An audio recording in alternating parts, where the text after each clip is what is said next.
Natugis naman ng Zamboanga PNP ang nakatalang top 9 most wanted person dahil sa ginawa nitong hindi mapapatawad na krimen na panggagahasa sa babae nitong biktima. Yan ang balitang ibabahagi ni Patrolwoman Joyce Abiog.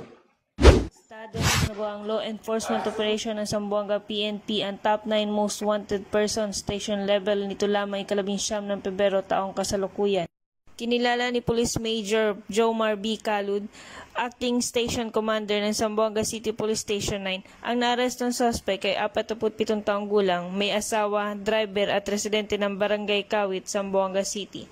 Ayon kay Police Major Calud, bandang alas 12 ng tanghali nang nadakip ang suspect sa Zone 5 Barangay Kawit, Zamboanga City ng mga tauhan ng Zamboanga City Police Station 9. Mahaharap ang suspect sa kasong paglabag sa Section 5B ng Republic Act 7610 o Special Protection of Children Against Abuse, Exploitation and Discrimination Act sa bisa ng warrant of arrest sa ilalim ng Criminal Case No. 53763 na inihain ni Honorable Peter B. Iesma, Presiding Judge, Branch 15 RTC, 9th Judicial Region, Zamboanga City na may nirekomendang piyansa na 180,000 pesos. Ang nasabing suspect ay nasa kustodiya na ng Zamboanga City Police Station 9 para sa maayos na dokumentasyon at tamang disposisyon.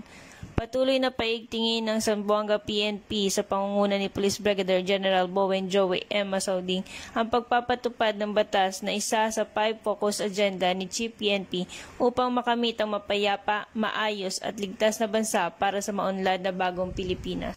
Mula rito sa Zamboanga del Sur, ako ang inyong PNN correspondent, Patrolwoman Joyce Abiog, alagad na batas, tagataguyod ng Balitang Pulis. Salamat, Patrolwoman Abiog.